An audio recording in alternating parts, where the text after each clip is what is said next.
Assembly నుండి మాజీ మంత్రి ఎమ్మెల్యే జగదీష్ రెడ్డిని సస్పెండ్ చేయడాన్ని నిరసిస్తూ బీఆర్ఎస్ శ్రేణులు రాస్తారోకో చేపట్టారు.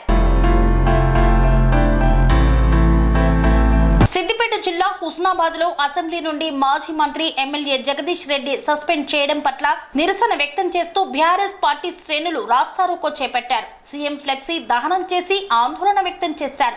ప్రజా సమస్యలపై గొంతెత్తి మాట్లాడుతున్న మాజీ మంత్రి ఎమ్మెల్యే జగదీష్ రెడ్డిని కుట్రపూరితంతోనే అధికార పార్టీ అసెంబ్లీ నుండి బహిష్కరించిందని బీఆర్ఎస్ నాయకులు ఆరోపించారు.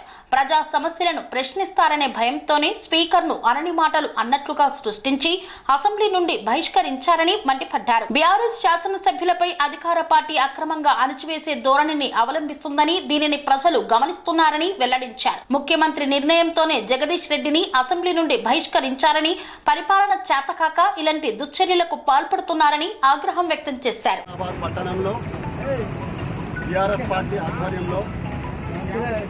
హైకమాండ్ సూచన మేరకు ఈరోజు నిరసన కార్యక్రమం ఏర్పాటు చేయడం జరిగింది. మరి ఇటువంటి నిరసన కార్యక్రమం చేసినటువంటి ముఖ్యంగా జగదీష్ రెడ్డి గారిని శాసనసభలో అనవసరంగా సస్పెండ్ చేయడం జరిగింది. మరి అకారణంగా సస్పెండ్ చేయడం చాలా హేయమైన చర్య. మరి స్పీకర్ గారు కూడా మరి వారికి విన్నవించుకోవడం జరిగింది. మరి వారు ఏమాత్రం కూడా పదజాలాలు వాడలేదు. మరి వారు సభలో మనందరం కూడా సమాన హక్కులు ఉంటాయి. మరి అందరు కూడా ప్రశ్నించే హక్కు ఉంటుంది. మరి మీరందరూ కూడా ప్రతిపక్షాలను మరియు స్వపక్షాలను చూసి మీరు మాట్లాడవలసిందిగా మేము మీకు విన్నవించుకోవడం జరిగిందని చెప్పడం జరిగింది. అయినా కూడా కాంగ్రెస్ వారు జగదీష్ రెడ్డి పై కుట్రలు పన్ని వారిని ఏ విధంగా కూడా శాసనసభ నుండి సస్పెండ్ చేయాలని కుట్రలతో వారిని సస్పెండ్ చేయడం జరిగింది. మరి అది మంచి పద్ధతి కాదు. మరి అలా రేవంత్ రెడ్డి గారు ఇలా మాట్లాడితే ప్రతి రోజు కేసీఆర్ని తిట్టడం జరుగుతుంది. మరి ఆనాడు కేసీఆర్ గారు మరి పదవిలోకి వచ్చినప్పుడు మన బడ్జెట్, మన తెలంగాణ బడ్జెట్ కేవలం 30,000 కోట్లు మాత్రమే ఉండే. మరి ఆనాడు ఆ 30,000 కోట్ల బడ్జెట్ను మరి వాళ్ళు రోజుకు దాదాపు 9 సంవత్సరాల లోపల 2 లక్షల కోట్ల బడ్జెట్ పెంచడం జరిగింది. మరి ఏనాడు కూడా కేసీఆర్ గారు కిరణ్ కుమార్ రెడ్డి గారిని లేకుంటే కాంగ్రెస్ వారిని ఏనాడు కూడా వాళ్ళ జోలి కూడా తీయలేదు, వాళ్ళ ప్రస్తావన కూడా తీయలేదు. మరి అలాంటి లో బడ్జెట్ను 2 లక్షల కోట్ల బడ్జెట్ పెంచిన ఘనత కేసీఆర్ గారి ఏదైనా ఉంటే ప్రభుత్వం ఏర్పాటు చేసిన తర్వాత ఆర్థిక వ్యవస్థను పెంచాలే తప్ప మరి ఈ విధంగా అధికారంలోకి వచ్చిన తర్వాత కేసీఆర్ తిట్టడం సరిగ్గా కాదు. ప్రతిరోజు కూడా రేవంత్ రెడ్డి పనిగా పెట్టుకొని మరి కేసీఆర్ గారిని తిట్టడం జరుగుతుంది. మరి పాలన చేతగాక, మరి ఆర్థిక వ్యవస్థను అభివృద్ధి చేతగాక మరి కేసీఆర్ తిట్టడం మాత్రం సమంజసం కాదు. మరి ఇవాళ 2 లక్షల కోట్ల బడ్జెట్ ఏదైతే ఉన్నదో సంవత్సరానికి మరి 15,000 కోట్ల బడ్జెట్ తగ్గించడం జరిగింది. మరి చంద్రబాబు నాయుడు గారు అధికారంలోకి వచ్చిన తర్వాత వాళ్ళు మొట్టమొదటగా యావత్ భారతదేశంలో ఉన్నటువంటి రాష్ట్రాలలో తెలంగాణ రాష్ట్ర తలసరి ఆదాయం నంబర్ 1 పొజిషన్లో ఉండి చెప్పడం జరిగింది. అలాంటి తలసరి ఆదాయాన్ని 5వ స్థానానికి 6వ స్థానానికి పొడగొట్టిన ఘనత మన రేవంత్ రెడ్డి గారిని. మరి 420 హామీలు ఇవ్వడం జరిగింది. మరి 420 హామీల గురించి మరి జగదీష్ రెడ్డి గారు మాట్లాడడం జరిగింది. మరి ఏదైతే మీరు హామీలు ఇచ్చారో ఆ హామీలు అమలు చేయమని చెప్పడం జరిగింది తప్ప మరి ఎవరిని కూడా దుర్భాషలు ఆడలేదు. మరి ఇది గమనించి మరి స్పీకర్ కూడా వారి పదవికి న్యాయం చేయాలి. మరి అందరికీ కూడా స్వపక్షాలకు మరియు ప్రతిపక్షాలు కూడా న్యాయం చేసే దిశగా వాళ్ళు వ్యవహరించాలి తప్ప మరి కాంగ్రెస్ వాళ్ళు చెప్పడం వల్ల మరి వాళ్ళని సస్పెండ్ చేయడం మాత్రం ఇది పద్ధతి కాదు. ఇప్పటికైనా గుర్తించి పరిపాలన దృష్టి పెట్టండి, ఇచ్చిన హామీలను అమలు చేయడానికి ప్రయత్నం చేయండి.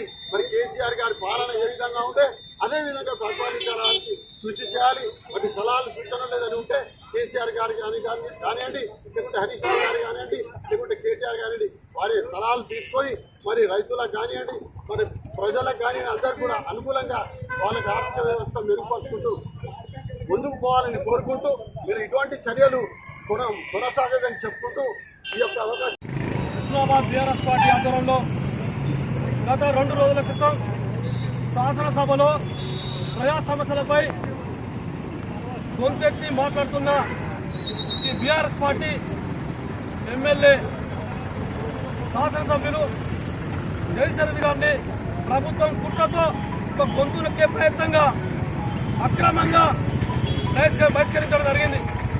అనని మాటలు అన్నట్టుగా వక్రించి కేవలం అతన్ని జగదీశ్వర్ రెడ్డి గారిని అసెంబ్లీలో ఉండొద్దని చెప్పేసి కుట్రతోనే ప్రకటించడం జరిగింది. ఈ ప్రభుత్వం చేతగాని ప్రభుత్వం వల్లనే ప్రజా సమస్యలు మాట్లాడకుండా చేయడం కోసమే ఈ అక్రమంగా బహిష్కరించడం జరిగింది. ముఖ్యమంత్రి గారి ఆదేశాల మేరకే బహిష్కరణకు గురైనట్టు స్పష్టంగా కనబడుతుంది.